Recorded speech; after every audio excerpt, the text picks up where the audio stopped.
দর্শক, স্বাগত জানাচ্ছি ২১শে টেলিভিশনের অনুসন্ধানী অনুষ্ঠান ২১এর চোখে।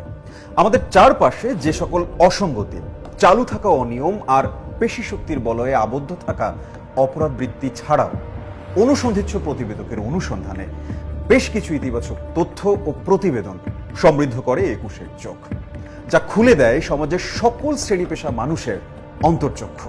আপনাদের সাথে আছি আমি সাব্বির আহমেদ। অনুসন্ধান করেছেন ইলিয়াস হোসেন, সহায়তা করেছেন আলী আহমেদ। বিচারপতি তোমার বিচার করবে যারা, আজ জেগেছে সেই জনতা। প্রিয় দর্শক, বিচারপতিদের সেই বিচার শুরু হয়ে গিয়েছে জেগে ওঠা জনতার আদালতে। বিগত ১৫ বছর তথাকথিত বিচারের নামে যে সকল বিচারকেরা দলকানা হয়ে বিচারাঙ্গনকে কলুষিত করেছে, আমরা শুধু তাদেরকে নিয়েই আলোচনা করি। বিচারক বলতে আমরা শুধু মানিকদেরকেই চিনি, কিন্তু আজ আমরা এমন একজন বিচারককে নিয়ে কথা বলবো যার মাথায় অস্ত্র ঠেকিয়েও অন্যায় রায় দেয়া যায়নি।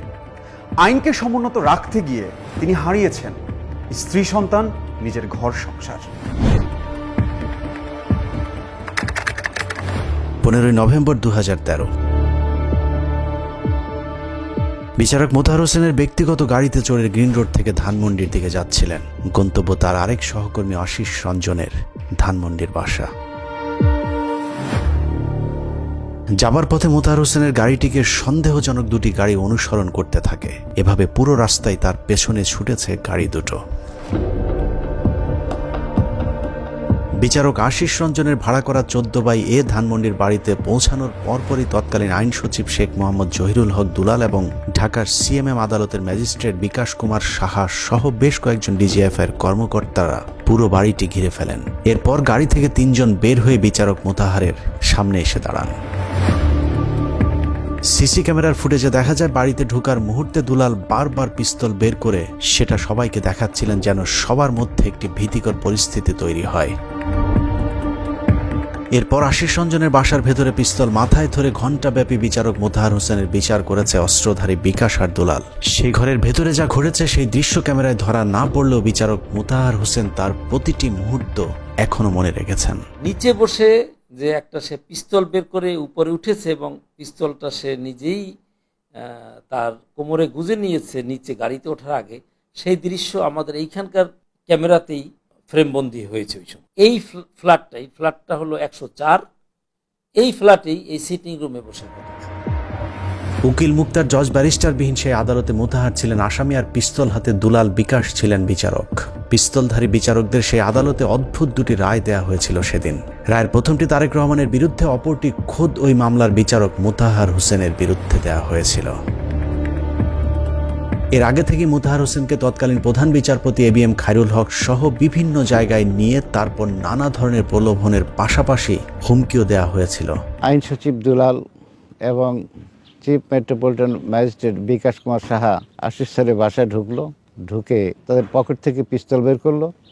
এই পিস্তল বের করে গুলি লোড করতেছে আর আমাকে আমার বুকের সামনে পিস্তল ঘুরিয়ে ঘুরিয়ে বলতেছে, যদি আপনি এই মামলা তারেক রহমানকে পানিশমেন্ট না দেন, শাস্তি না দেন, আপনার কিন্তু বুক ঝাঁঝরা করে দিব। এই একটা পিস্তল দিয়ে একবার ট্রিগার টিপলে 8-10টা গুলি বের হয়ে যাবে, আপনি কিন্তু কোনো ক্রমে রেহাই পাবেন না। আইন সচিব দুলালের এই সমস্ত সন্ত্রাসী কার্যকলাপ দেখে তাৎক্ষণিকভাবে প্রতিবাদে আমি বললাম যে এই মামলা কোনো সাক্ষী প্রমাণ নাই, আপনি কীভাবে আপনি তারেক রহমানকে শাস্তি দেওয়ার জন্য আমাকে এরকম চাপ দিচ্ছেন বেআইনিভাবে? এটা তো হতে পারে না, আমি তো একজন বিচারক।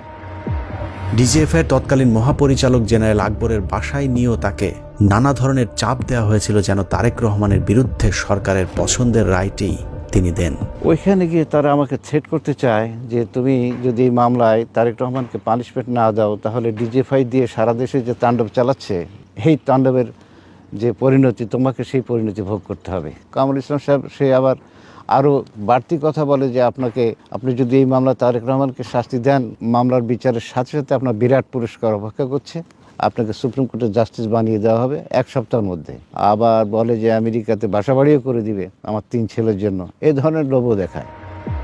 মোতাহার হোসেনের যোগ্যতার সততা নিয়ে কারো কোনো দ্বিমত ছিল না। বিচারক হিসেবে তার পাণ্ডিত্য দেখে অনেকেই অবাক হয়েছেন।